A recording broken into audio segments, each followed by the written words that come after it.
allow for the particularly polarized environment, not just here in Washington, though they've taken it to a whole new level, but even the polarization of dialoguing communities.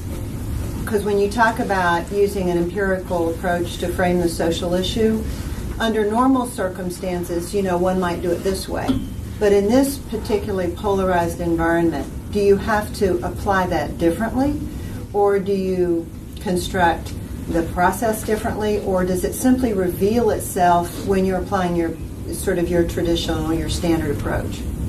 Yeah, I mean, it's a good question. I actually think it's a virtue of engaging with issues at kind of a process and values level rather than starting with policy and politics. I think that if that's the way that you get into issues normally, you're gonna have a lot of problems now because you're immediately cueing the way that people think about politics and government and policy. And I think that this approach and the idea of a story is that you got a lot of work to do first, and that you can actually set people up to think about your issues kind of, I wouldn't say unfettered, but less fettered by all of the kind of political rhetoric and discourse which would attach to your issue if you started there. Right.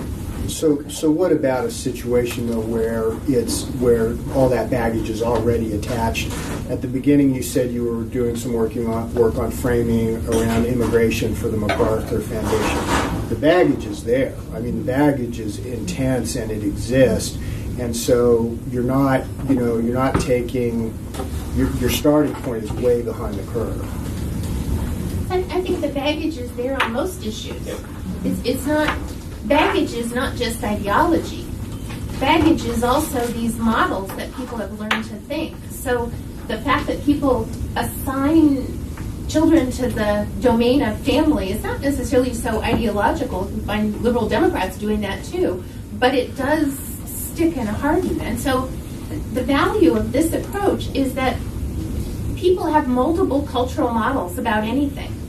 And the goal is to figure out which ones you want to pull forward and which ones you want to push back. So on immigration, we'll be looking for what gets people out of the notion that immigration is something that happens along a border where you can put up a wall, and more that immigration is about a process by which people get included in a society and become part of that society. We know that people can think both ways, but if we can look at kind of the consequences of those ways of thinking and how we can get them there and push one back and pull one, then we can get them over kind of where they're stuck. So that's the value of this more explanatory approach, that you're not queuing up that easy ideology that just allows people really not to think.